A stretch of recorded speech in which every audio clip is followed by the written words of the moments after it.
করা। এর অর্থ হলো মসজিদের মধ্যে নামাজ পড়া। আমরা যদি মসজিদের মধ্যে নামাজ পড়তে আসি, এসে যদি আমরা দেখি মসজিদ দুর্গন্ধ নয়, অবশ্যই আমরা ওই মসজিদকে সুগন্ধিময় করব।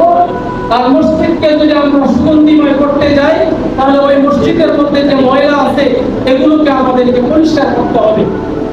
আর যখন আমরা পরিষ্কার করার জন্য, নামাজের জন্য মসজিদকে পরিষ্কার করব, একটা জায়গাকে পরিষ্কার করব, ওই জায়গাকেই বলা হয় মসজিদ।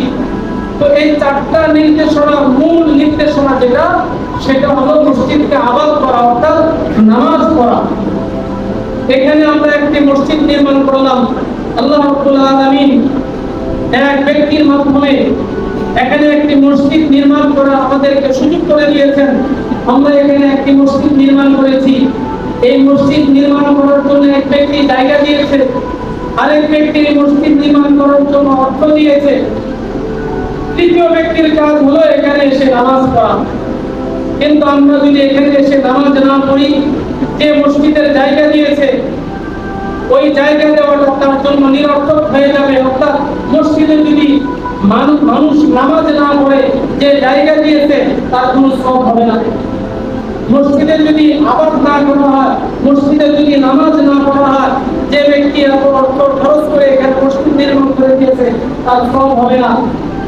তো যে ব্যক্তি এখানে সবের নিয়তে মসজিদ করে দিয়েছেন, সবের নিয়তে মসজিদের জায়গা দিয়েছেন, ওগুলোকে যদি আমরা সঠিকভাবে ব্যবহার করতে না পারি, তারাও যেরকম ভাবে সব থেকে বঞ্চিত হবে, ঠিক তেমনি ভাবে মসজিদকে আবাদ না করার কারণে এই মহল্লায় যারা বসবাস করে সবার উপরে আল্লাহর আযাব আসবে।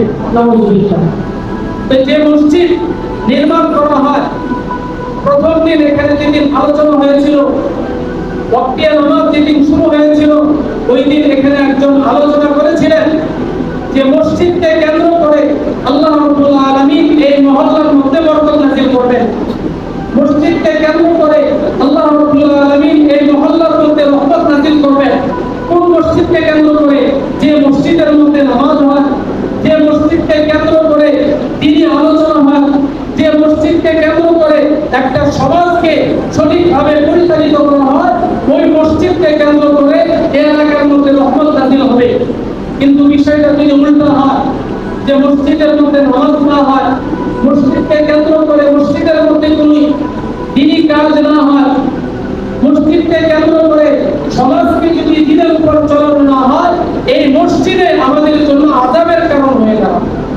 এই জন্য এই মহল্লাবাসী আমি সবাইকে অনুরোধ করব, যেমনই ভাবে সবের নিয়তে একজন জায়গা দিয়েছেন এখানে মসজিদ নির্মাণ করার জন্য, আরেকজন এখানে অর্থ দিয়েছেন সুন্দর একটি মসজিদ করার জন্য, তারা তো তাদের দায়িত্ব পালন করেছেন।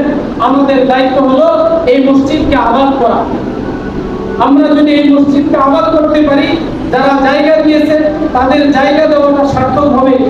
যারা এরকম ভাবে লক্ষ লক্ষ টাকা খরচ করে সুন্দর একটি মসজিদ নির্মাণ করে দিয়েছেন, তাদের ওই অর্থ খরচ করাটা তাদের জন্য সার্থক হবে। আল্লাহ রাব্বুল আলামিন কোরআনুল কারীমের মধ্যে বলেন, ইন্নামা ইয়াকুলু মাসাজিদাল্লাহি মান আমানা বিল্লাহি ওয়াল ইয়াউমিল আখির। যে ব্যক্তি আখিরাতকে বিশ্বাস করে, যে ব্যক্তি কিয়ামতকে বিশ্বাস করে, যে ব্যক্তি তার মৃত্যুকে বিশ্বাস করে, যে কোনো না কোনো দিন আমার মৃত্যুবরণ করতে হবে, আল্লাহ রাব্বুল আলামিন বলেছেন ইন্নামা ইয়াকুলু মাসাজিদাল্লাহ, সে যেন মসজিদকে আবাদ করে।